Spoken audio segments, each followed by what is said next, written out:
Señoras y señores, es el momento de la guía y toca guía de un gran premio que ya os voy avanzando, está marcado en verde para el equipo Aston Martin, el Gran Premio de Singapur, la 18ª ronda de la temporada 2025 de Fórmula 1, entramos en el último tercio de la temporada y entramos en un fin de semana muy especial porque antes todo esto era noche, es lo que podríamos decir un poco de Singapur. Se han celebrado 15 grandes premios aquí, todos ellos en el Marina Bay Street Circuit, y no sé si os acordáis, pero cuando esto empezó en 2008, que vaya gran premio para empezar, esta era la primera carrera nocturna de la temporada, de hecho, de la historia de la Fórmula 1. De hecho, era el segundo circuito urbano en todo el calendario. Estaba Mónaco y estaba Singapur.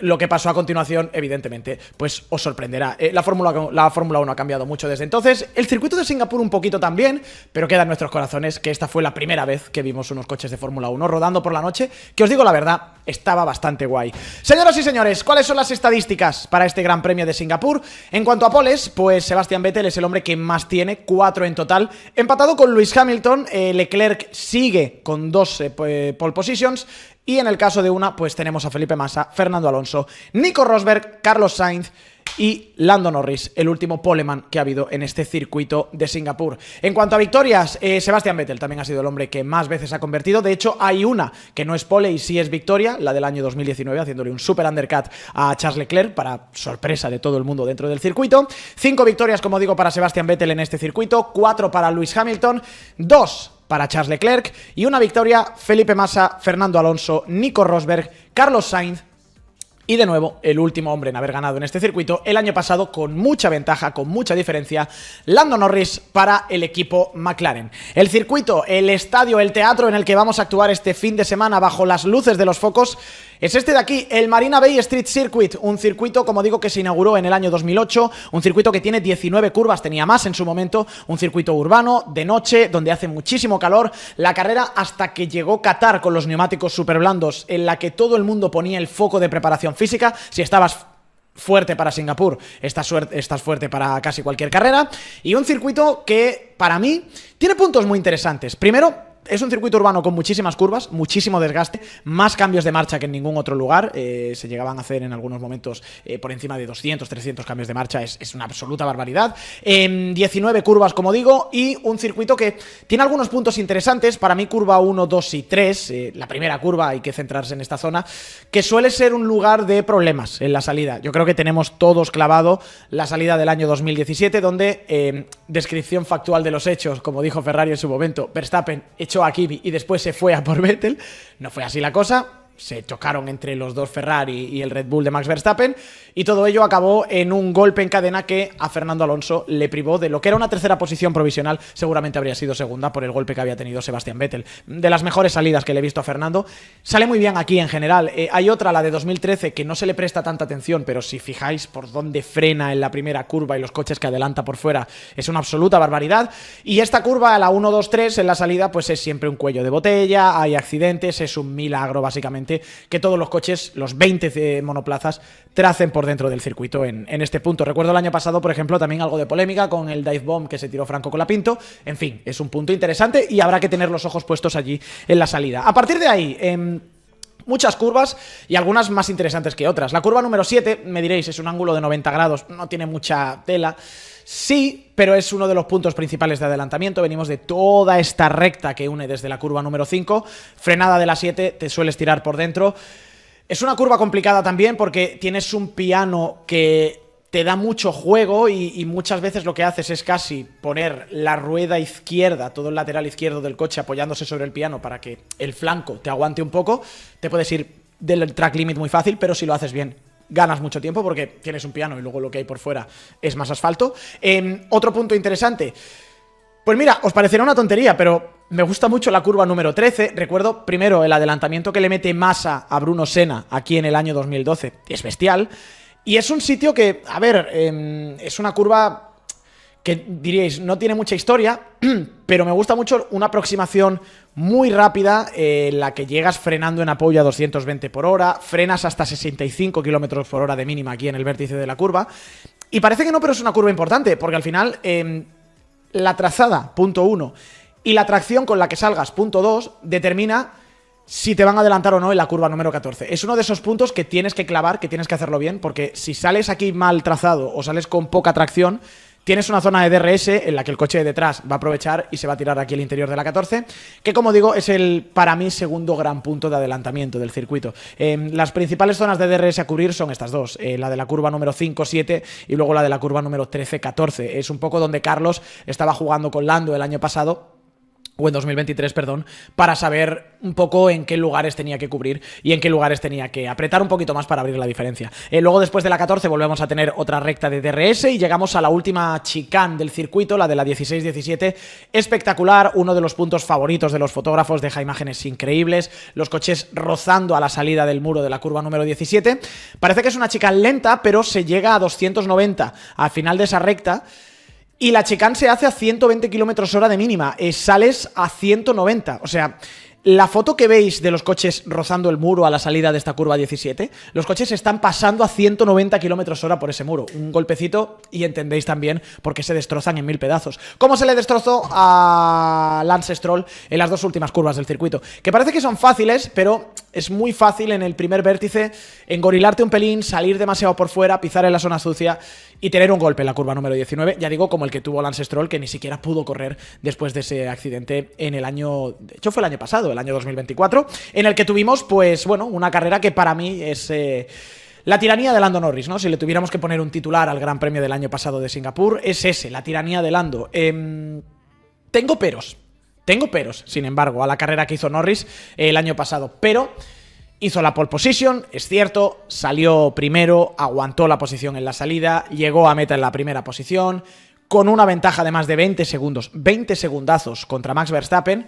Fue una demostración clara de lo que podía hacer McLaren en aquella época. Fue una demostración clara también de que cuando Lando Norris está enchufado, el tío tira, y el tío es rapidísimo, pero fue una demostración clara también de que, al menos a mí me da la sensación, nos sigue faltando el canto pa'l duro, porque Norris pega 2 veces en el muro.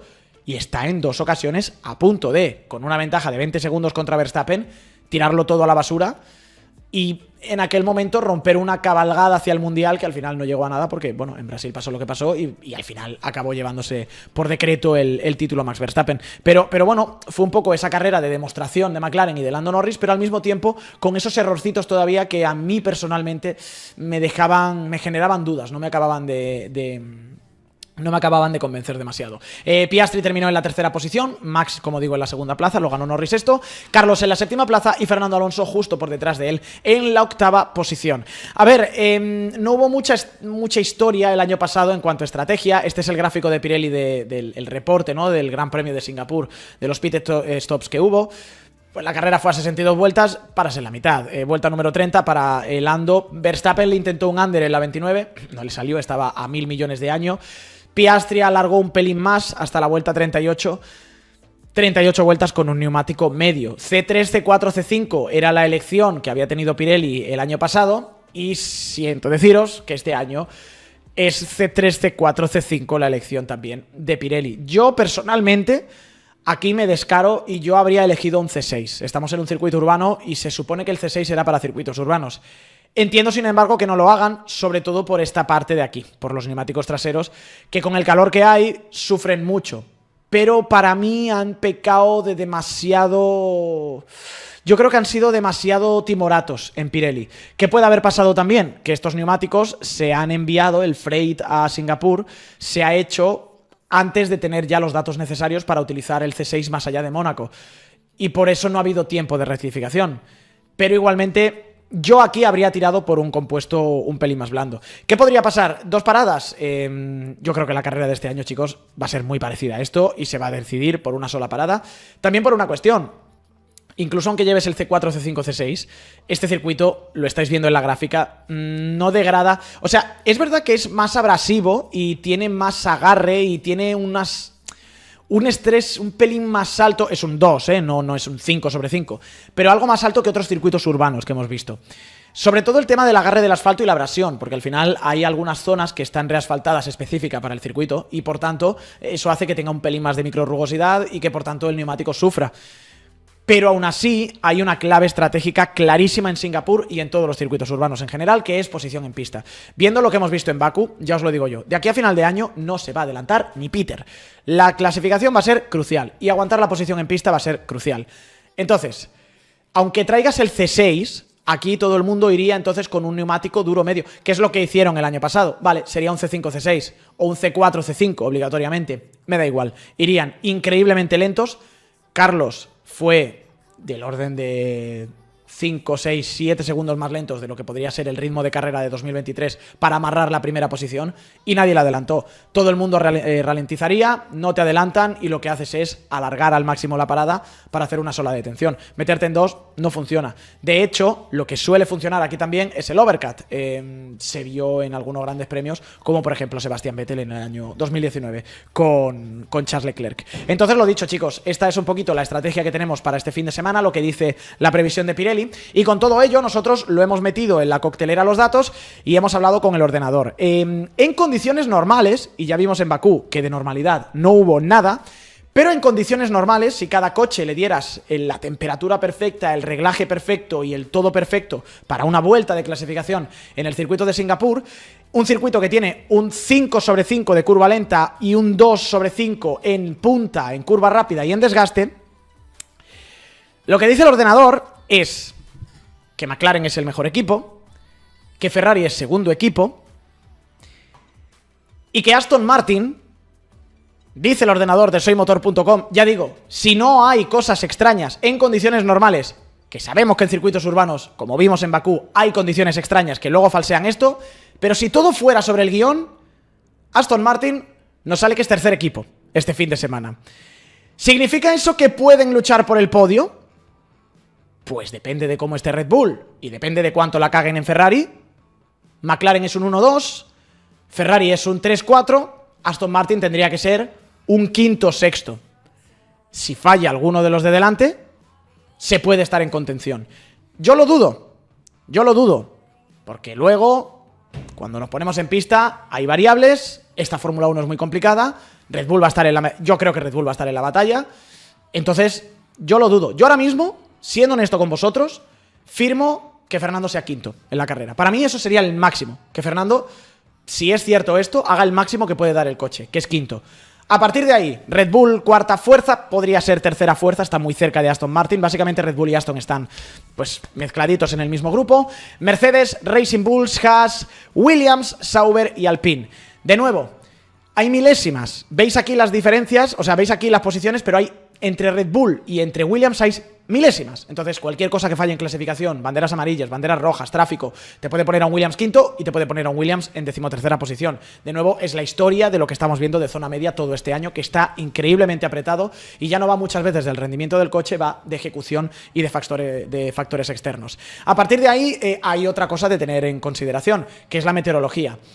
No va a afectar, ya os lo digo yo, chicos. Hay cierta previsión para el viernes, hay un 75% aproximadamente de probabilidad de lluvia para la final, diría, la hora final de entrenamientos libres, aproximadamente 10 de la noche, los libres van a arrancar, libres 2, a las 9 de la noche, hora de Singapur.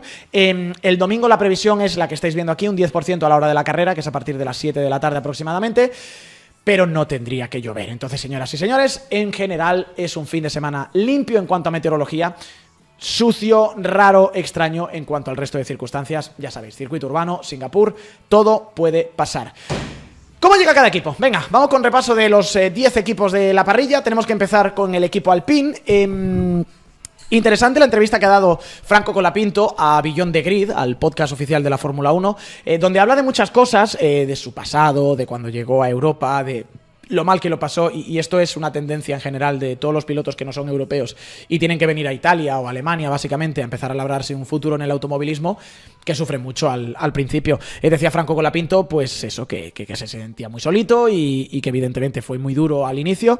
Y hablaba también de Flavio Briatore. Ya sabéis que ha habido mucha polémica con algunas declaraciones de Flavio Briatore, gente que ha leído labios y ha dicho es finito, como diciendo, no, es que eso significa que Franco Colapinto está fuera del equipo. Luego hablan de humo, algunos de ellos, pero la realidad es que lo único que ha dicho Franco Colapinto sobre Flavio Briatore es que tiene muy buena relación con él. Cito textualmente: es duro con todo el mundo, su forma de hacer equipo, que el equipo trabaje y esté motivados es a veces un poco dura y puede abrumarte si no lo conoces, pero es alguien en quien realmente creo. Sobre el futuro de Colapinto, a ver, hay que hablar un pelín sobre el futuro de Colapinto. Él ha dicho que todavía no sabe nada. de cuándo y de qué decisión se va a tomar, si se toma este año. Las declaraciones de Colapinto son: realmente no lo sé y no me centro mucho en ello. Creo que quiero seguir construyendo este año. Vale. Dice Infobae, que es un medio reputado, diría, de información sobre Franco Colapinto y información sobre pilotos latinoamericanos, que si la cosa está bien en Singapur y Estados Unidos, tiene buena pinta. Que el asiento puede estar asegurado para el 26 en caso de que Franco lo haga bien tanto en Singapur como en el próximo Gran Premio de los Estados Unidos. La 11ª posición hasta ahora ha sido su mejor resultado de este año. Habría terminado por delante de Gasly en Bakú, eso no lo olvidemos, le pegó a Alex Albon y quizá habrían sido los primeros puntos de Franco Colapinto, un Pierre Gasly que terminó 19º en el Gran Premio de... o 18º, perdón, en el Gran Premio de Azerbaiyán. En las últimas posiciones terminó. Entonces, la cosa tiene buena pinta. Ha estado muy cerca o por delante de Gasly en las últimas carreras. Faltan todavía por llegar los puntos y yo creo que en el momento en el que Franco... Es un poco como el podio de Carlos. En el momento en el que Franco rompa ese techo de cristal, se van a desbloquear muchas cosas y se va a quitar mucha presión de encima, porque yo entiendo que no tiene que ser cómodo tampoco pues verse como el último piloto actual en la parrilla y junto con Jack Doohan el único que todavía no ha puntuado, no ha sumado ni un solo punto en este año. Eso en cuanto al PIN. Quiero ir con Haas y me vais a perdonar, me vais a dejar que cambie la parte deportiva por algo que ha ocurrido durante esta semana, que ha sido muy bonita y de la que no hemos hablado, por cierto, en estos canales de Twitch y de YouTube de soymotor.com, y es que Romain Grosjean ha vuelto a subirse a un Fórmula 1. 5 años después de su terrible accidente en el Gran Premio de Bahrein, estuvo esta semana en el circuito de Mugello, rodando en unos test de... la semana pasada, perdón, rodando en el marco de unos test de coches previos del equipo Haas. Haas, ya sabéis, está haciendo un programa muy extenso de TPC por la asociación que tiene con Toyota. Haya metido a Ryo Hirakawa, por ejemplo, y estuvieron en Mugello probando el VF23, el coche del año 2023, y le dijeron a Romain: oye, ya que ha terminado la temporada de Indy, pues vente para acá y ruedas y se cumple un poco ese retorno que se te había prometido y que en Mercedes, por ejemplo, nunca había cumplido. Estáis viendo la imagen, además, el casco que utiliza Romain Grosjean es el casco que tendría que haber usado en el Gran Premio de Abu Dhabi del año 2020, que si las cosas hubieran sido normales y hubieran salido bien, pues habría sido su última carrera. Evidentemente, él tiene su accidente en Bahrein, se le queman las manos y no puede volver a competir en Fórmula 1. Se pierde la última carrera de la temporada. Y en esa carrera, pues iba a estrenar este casco, que es un diseño de su hija. Es muy bonito, sinceramente es muy bonito. Grosjean, ya digo que ha estado por primera vez en un Fórmula 1 desde su accidente casi mortal del Gran Premio de Bahrein de 2020. Declaraciones del piloto francés, dice: fue un día muy especial. Jim Haas y Ayao Komatsu lo hicieron posible. Ha sido un día mojado, pero fantástico. Al inicio me sentí un poco oxidado, pero al rato me ha vuelto todo. Hice incluso una salida en parado. Mi última salida en parado fue Bahrein 2020. Así que esta ha ido mucho mejor. Joder, Román. Estoy muy agradecido. Es una oportunidad única ver a gente que estaba en Australia 2016 y conducir esta nueva generación de coches todavía con ellos. Es fantástico, estoy muy agradecido. No hay otras palabras. Gesto muy bonito también de Ferrari y de la gente de Pirelli, que estaban pendientes de ese test porque también estaban realizando test de neumáticos. Salieron todos al final del pit lane cuando hizo la última tanda Romain Grosjean, y cuando entré en el garaje le empezaron a aplaudir. Incluso Frédéric Vasseur fue a visitar también a su compatriota, a Romain Grosjean, en una imagen muy bonita de todo el mundo arropando a Grosjean, que, pues oye, 5 años después ha recibido la despedida que yo creo merecía. Después de tantas cosas hechas, os gustará más o menos, pero oye, este tío ha hecho muchas cosas en Fórmula 1 y no merecía que la última vez que se subiera a un coche fuera esa salida fatídica del año 2020 en Bahrein. Vale, equipo Sauber. A ver, no sé si estaréis de acuerdo conmigo, pero hay un pequeño elefante en la habitación, ¿no? ¿No tenéis esa sensación de que, pese al podio, que ya digo, en cuanto a titulares, le salva la temporada, Gaby Bortoleto se está empezando a pasar bastante por la piedra a Nico Hülkenberg? Y es un pequeño elefante en la habitación que a mí me gustaría tratar.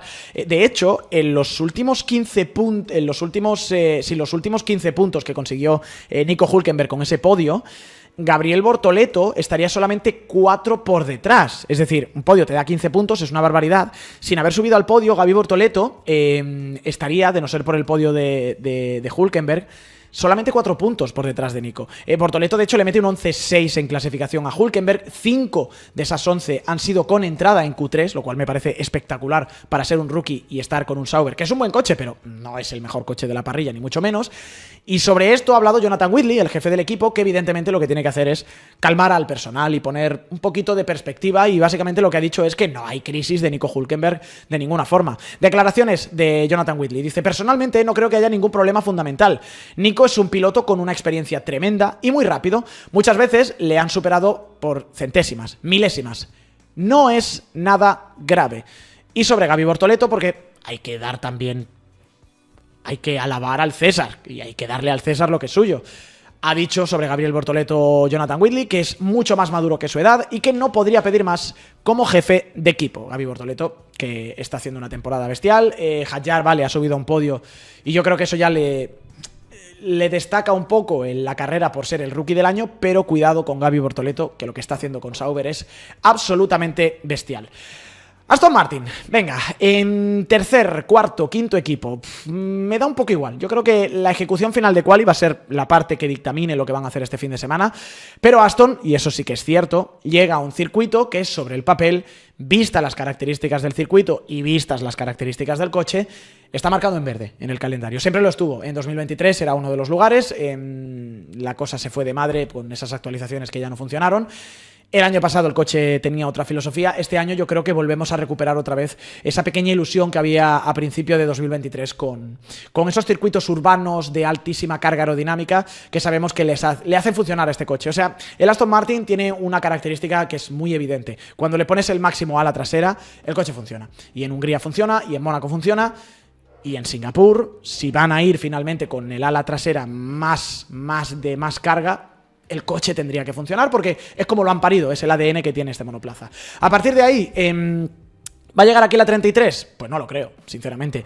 Y Fernando Alonso ha hablado de ello y también está un poco a la espera, un poco a la expectativa, como estamos todos. Entrevista que ha dado a los canales oficiales de Aston Martin, ha dicho Fernando, entre otras muchas cosas, que para él también suena un poco raro decir que su última victoria ha sido hace más de 10 años, cito textualmente, dice probablemente a lo largo de 20 años, creo, o quizá más de los 10 años desde que gané mi último Gran Premio de Fórmula 1, que no suena del todo correcto. Y Fernando ha hablado también de Adrian Newey en clave 2026, pues todo el mundo está a la expectativa de qué está diseñando, pariendo el genio, el gurú británico, y Fernando un poco ha dado Me gusta la perspectiva, el insight que da Fernando de quién es Adrian Newey, sobre todo cuando hablas con él y cuando te enfrentas en una conversación de ingeniería con él. Dice Fernando, todo lo que dice Adrian todo lo que Adrian hace, intentas entenderlo, por qué hace una cosa, por qué elige una dirección, o por qué responde de una cierta forma a una pregunta. Siempre hay algo que aprender de él, incluso de una pregunta muy simple que te puede dar en respuesta a otra pregunta. Esa pregunta muy simple puede ser muy clara para él, pero ¿por qué no es para los demás? Y me gusta mucho esta frase, que de nuevo yo creo que define muy bien a Newey. Dice Fernando, hay momentos en los que para entenderlo necesitas usar toda tu capacidad cerebral. Incluso si Adrian, estoy ya un poco en coña, si Adrian usa solo el 5%, para nosotros, la gente normal, tenemos que usar mucho más. No hay influencia de Newey, o no hay influencia directa de Newey en este AMR24. Veremos qué es lo que puede pasar. En Singapur, ya digo, circuito que está marcado en verde. Hay una lista en rojo y México es uno, Bakú es otro, Monza es otro. Y hay otra lista en verde para Aston Martin. Y sin duda este circuito de Singapur es el que está en el color verde más fosforito después de Mónaco en esta temporada. Seguramente también después de lo que vimos en Hungría. Racing Bulls, a ver... La rozó Liam Lawson, tercera posición en parrilla en el Gran Premio de Azerbaiyán, muy buena quinta posición al final, la mejor posición de la carrera deportiva, como veis en la imagen de Liam Lawson en Fórmula 1. ¿Me vais a dejar que yo siga haciendo aquí un poco mi campañita y que siga insistiendo en la buena segunda mitad de año que está haciendo este chico? Está a 9 puntos ya de Hadjar, igual un poco que Hülkenberg. Hadjar tiene los 15 que los ha conseguido por mérito propio, pero que abultan también un poco en la comparativa del podio, así que incluso con ese podio al que ha llegado Hadjar, sin tener el podio Liam Lawson, son 9 puntos de diferencia. En un par de carreras la cosa se podría revertir dependiendo de cómo termine cada uno. Y es muy interesante lo que ha dicho Lawson en la previa de este Gran Premio, haciendo un poco reflexión del super fin de semana que tuvo en Bakú, la resurrección después de haber subido o bajado, mejor dicho, a los infiernos de Red Bull y haber subido de nuevo, parece, al cielo del equipo Racing Bulls. Y os voy a leer la declaración y ahora quiero que vosotros en el chat en directo en Twitch y en YouTube, también en la caja de comentarios de YouTube, si estáis viendo este vídeo en resubida, me digáis qué conclusión sacáis de lo que cuenta ahora Liam Lawson. Dice, pasé mucho tiempo, especialmente desde que me uní a Red Bull como junior, con 17 años, buscando formas de llegar a Red Bull Racing. Ahí es donde veía mi futuro. Y quizá, no es que me olvidara de por qué lo hacía, pero ese era el gran objetivo. Y es más fácil ahora mirar con calma y darme cuenta de que el objetivo ha sido siempre el de ganar y llegar a lo más alto. Sin importar dónde. ¿No suena un poco a que... No digo que esté separando sus caminos de Red Bull, pero que ya ha dicho, oye, yo ya no soy piloto Red Bull, yo soy piloto de Fórmula 1, que circunstancialmente ahora estoy en la familia de Red Bull, pero mi objetivo no es hacerlo bien para volver a subir a Red Bull Racing. Si me llama Aston, no le va a llamar Aston, me lo invento. Si me llama Haas, si me llama Sauber, pues o Haas o Sauber, no tiene por qué ser Red Bull. Me da esa sensación, ¿verdad, chicos? De que ya, de alguna forma, tiene que tener, entiendo, el desencanto corriéndole por las venas, de decir, bueno, pues he intentado en Red Bull, me han tratado como me han tratado, yo voy a seguir aquí, voy a hacer resultados, pero ya no soy un piloto Academia Red Bull, soy un piloto de Fórmula 1, lo cual... estando en la Academia de Red Bull y pintando un poco a juego de sillas, como pinta el año que viene Racing Bulls y Red Bull, pues es cuanto menos, vamos a decirlo así, cuanto menos atrevido por parte de Lawson. Lo cual, mira, de vez en cuando me gustan estos pilotos que para bien o para mal se salen del molde. Williams, vamos a hablar de Carlos Sainz, el hombre que consiguió el último podio para Williams. Es un poco el meme, ¿no?, de las fábricas, el último día desde o carreras desde el último podio. 0. Williams ahora mismo es el equipo más reciente en haber sumado podios, junto con McLaren y el equipo... No, perdón, junto con el equipo Mercedes y el equipo Red Bull. Williams ha sumado un podio antes que... tiene un podio más reciente que McLaren, si queréis una estadística completamente fuera de contexto y absolutamente amarilla. A ver, ha insuflado mucha ilusión lo que pasó en Bakú, en mucha gente, en el propio Carlos, que lo necesitaba, en el equipo Williams y en el jefe de equipo, en James Vowles también. Lo que pasa es que el jefe, pues, tiene que hacer de jefe y no dejarse llevar por la euforia. Y hay una consigna clara: paciencia y creed en el proceso. Es muy interesante lo que ha dicho James Vowles como reflexión de Bakú y aquí en la previa de Singapur. Dice, esto es un podio... y los gigantes de ahí fuera consiguen un podio cada semana y ganan carreras. Y aún nos queda mucho por delante para conseguir eso. Y en un año no vamos a arreglar todo lo que necesitamos arreglar. Es decir, tiene todo el sentido del mundo. Hemos tirado las campanas al vuelo, hay confeti porque ¡guau! Podio de Williams. Un podio. Sauber ha conseguido un podio. Racing Bulls ha conseguido un podio también. ¿Cuántos lleva McLaren? ¿Cuántos lleva Ferrari? Bueno, ¿cuántos lleva Mercedes? ¿Cuántos lleva Red Bull? Ahí está la comparativa y ahí es donde está aspirando Williams a sumarse. Aún así, dice James Vowles, oye, no vamos a descartar un podio como una señal de que estamos en el camino adecuado. Cito textualmente, lo que os pido es que os quedéis con nosotros. Espero que todo el mundo pueda ver que estamos en el camino correcto. Creed en el proceso. Hay muchas cosas muy buenas por llegar, pero estad del lado de Williams cuando ocurra. De cara a este fin de semana, pues a ver, Singapur sobre el papel ya lo habéis visto. No tendría que ser un circuito especialmente bueno para este coche. De la misma forma que Aston Martin funciona cuando tienes un ala trasera y un ala delantera con mucha carga, el Williams, pues lo hemos visto ya claramente, es un coche de circuitos de alta velocidad, pero luego también con ciertas excepciones. En Mónaco funcionaron muy bien. Y ahí yo albergo un poco de esperanza, aunque en fin, en Hungría la cosa fue como fue. Pero en Hungría yo creo que era por curvas de largo radio. Albergo una pequeña esperanza para este Gran Premio de Singapur. Salvo la última curva, que es una curva de un radio bastante sostenido, en general es un circuito de agarre mecánico que le va bien a Williams y es un circuito en el que, ya digo, no tienen ese tipo de curvas como la 3 de Barcelona, la última de Barcelona, la 9 de Barcelona, muchas de Hungría, que fastidian a este coche. Entonces, es cierto que incluso Zandvoort también era un circuito de curva media, pero por alguna razón Williams incluso iba bien ahí. Yo creo que aquí la comparativa está un pelín falseada en los datos que tenemos nosotros también en el ordenador y que van a estar un pelín más arriba, que por las circunstancias del circuito pueden estar ahí. De hecho, Franco Colapinto el año pasado fue un 10º. A partir de ahí, evidentemente, la zona media está muy fuerte y lo que sí que no espero es que Williams pues, sea un coche más fuerte que el Aston Martin, que claramente tiene un monoplaza que se adapta a cualquier tipo de condiciones que le tires en este circuito de Singapur. Williams. Después de Williams tenemos que irnos con el equipo Red Bull. No estoy acostumbrado a ver a Red Bull tan abajo en la tabla. A ver, Gefelicitierdet, Vig Vansenje, Max Gefelicitierg. No me acaba de dar un ictus, es que Max Verstappen ha cumplido 28 años y esto es como se dice en neerlandés. Felicidades, Max. Ya han llegado los regalos y los ha abierto con una victoria en Monza, con una victoria en Bakú y con una victoria en GT3 en el Nordschleife.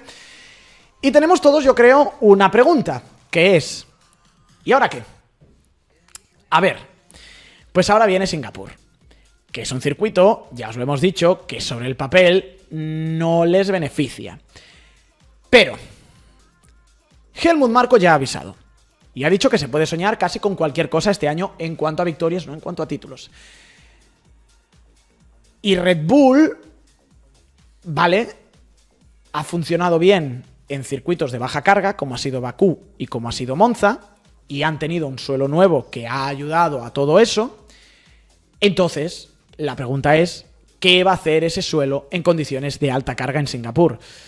Si funciona aquí, si Max consigue ganar aquí con cierta solvencia, habrá que asustarse. Si yo soy McLaren, me asustaría. No sé si para el título, de nuevo, la diferencia es muy grande. Pero me asustaría porque pueden ser jueces a final de año. Es el único circuito que le queda todavía a Verstappen por conquistar. Del calendario actual es el único donde no ha sonado el himno neerlandés. Pero da la sensación un poco de que Red Bull, no sé si estaréis de acuerdo conmigo, viene en una tendencia ascendente. Hombre, ha sido segundo Verstappen en Zandvoort, ha ganado las 2 últimas carreras. Y no solamente eso, da la sensación de que Tsunoda también parece un pelín revivido después de su mejor resultado en Fórmula 1 con esta 6ª posición en el Gran Premio de Azerbaiyán. Yo vuelvo a avisar, creo que es efecto Bakú. Checo estaba muy cerca de Max en Azerbaiyán y luego volvíamos a otros circuitos y sufrían. La sensación es que Max va a sacar petróleo y que Yuki volverá a perderse. Si no se pierde Yuki, igual es que el coche está en buena situación y eso son pues buenas noticias para todo el mundo dentro del equipo Red Bull. Le ha echado como sea un capote a Alan Permain, el jefe de equipo de Toro Rosso, de Racing Bulls o como lo queráis llamar, un poco para alentar al piloto japonés poniendo en valor las habilidades que tiene Tsunoda. Dice Alan Permain, no conocía a Yuki cuando empecé con el equipo, con Racing Bulls en 2024, e inmediatamente me impresionó. Me impresionó su ritmo, cómo gestiona las gomas, su ritmo de quali, cómo podía rápidamente encender los neumáticos y extraer el máximo del coche en clasificación. Su feedback y cómo es él en el coche, cómo conduce y cómo es fuera del coche, es muy parecido a los de los pilotos top. Así que, bueno, pequeño ánimo que le dan también desde el equipo B, desde Racing Bulls. Yuki Tsunoda, que tiene pues a un aliado dentro de casa como es Loren Mekies, que ya fue su jefe de equipo durante los años que estuvieron ambos en la clase B de Red Bull en el equipo Racing Bulls. Vale, Ferrari. Ferrari vuelve a caer en la antepenúltima posición de este repaso. Nadie en Maranello le presta atención a esto, pero bueno, para que sepáis que Ferrari vuelve a ser otra vez tercero en constructores después del desastre que tuvieron en Azerbaiyán y el súper resultado que consiguió el equipo Mercedes. Muchos interrogantes después del Gran Premio de Bakú. Os vuelvo a leer algunos de los titulares que dio la prensa italiana. La pareja más cara de pilotos no es suficiente para ganar. Claramente a Hamilton le afecta la edad. Hamilton es un niño mimado que se pierde cuando no tiene el mejor coche. Ya digo, son algunas de las palabras que se han dicho y se han leído sobre los pilotos de Ferrari en estos últimos grandes premios. En fin, no están en el mejor momento y ahora de repente hay gente que pues enarbola la bandera del ventajismo y que echa de menos a Carlos Sainz. Ha hablado Günther Steiner, por ejemplo, y ha dicho que hay mucha gente dentro de la escudería que se arrepiente de haberlo dejado marchar. Ha hablado Jacques Villeneuve también, ha dicho que Ferrari está yendo cuesta abajo desde que se marchó Carlos Sainz. Y ya digo, ahora mismo está la cosa un poco en objetivos menores. Lo que me fastidia de Ferrari es que lo que queda de aquí a final de año son objetivos menores. Ganar una carrera con Leclerc, yo creo que es uno de ellos, y el segundo es sumar un podio con Lewis Hamilton. Vuelvo a insistir otra vez, me parece un botín bastante pobre para un equipo que el año pasado terminó a 14 puntos de ser campeón de constructores desde el año 2008, nada más y nada menos. A partir de ahí, info interesante para el año 2026 que publica autoracer.it. Se ha cambiado un poco el sistema de decisiones dentro del equipo Ferrari. Los líderes técnicos son Loic Serra, Diego Tondi y Frank Sánchez en chasis, en motor, integración de todos los sistemas, pero Frédéric Vasseur se va, dicen desde Italia, a encargar personalmente de estar en cada decisión clave del nuevo coche, es decir, aquel modelo de diseño de un poco de decisión ascendente, ¿no? de toma de decisiones que tomó Sergio Marchionne desde 2014, que se culmina en el año 2018, pues ha desaparecido finalmente. Y último apunte ya, sí, de cara a este Gran Premio de Singapur, fin de semana complicado anímicamente para Lewis Hamilton por la pérdida de su mascota, de su perro Roscoe. Mercedes, pues lo que os comentaba antes, que gracias al resultado que consiguen en Singapur, vuelven a ser segundos en el campeonato de constructores.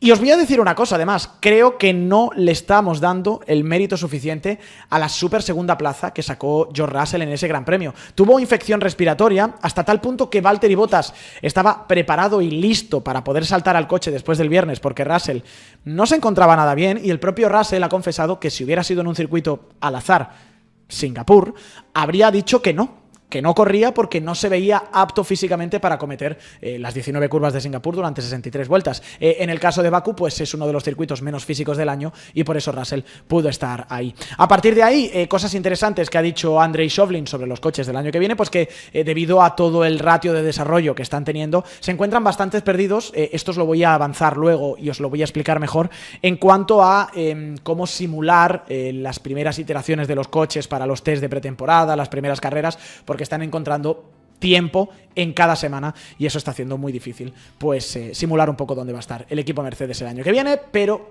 todo huele a que al menos por motor ellos serán la referencia. Y McLaren tiene la segunda bola de partido, es así de sencillo, y esta además es una segunda bola muy clara. Se les escapó por un desastre absoluto en el Gran Premio de Azerbaiyán.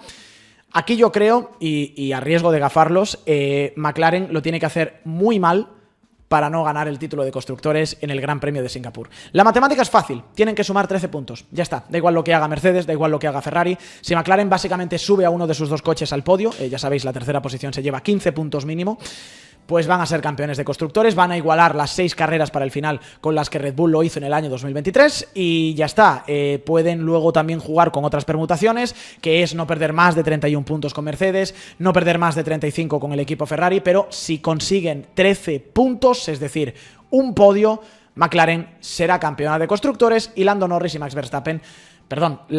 Oscar Piastri, me ha fallado el subconsciente, arrancarán las últimas 6 carreras del año con, suponemos, teórica libertad para poder luchar entre ellos. A partir de ahí, habrá que ver qué nos encontramos este fin de semana. Os digo la verdad, tengo mucha curiosidad. Tengo muchas ganas de ver con qué anímicamente, con qué se nos presenta Oscar Piastri en este Gran Premio, después del que ha sido claramente su peor fin de semana del año en Azerbaiyán, con una salida propia de un párvulo, con accidente en la clasificación, accidente en la carrera.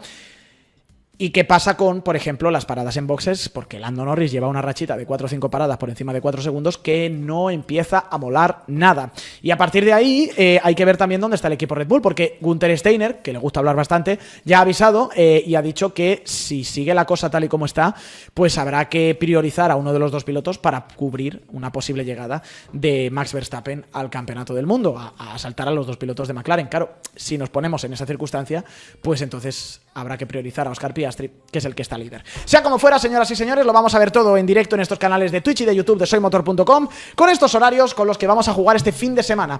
Va a ser un poquito antes de lo normal la circunstancia, las sesiones, porque estamos en horario diferente de Singapur.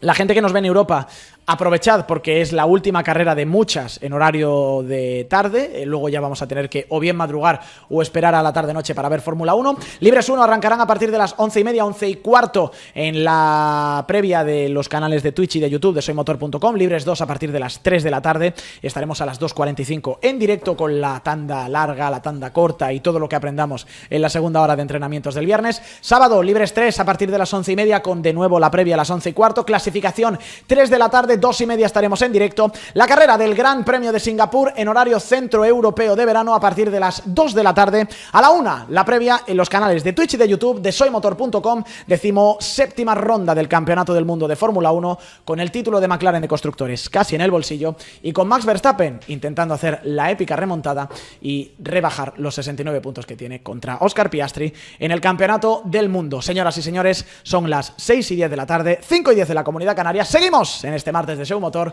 en el canal de Twitch y de YouTube de soymotor.com.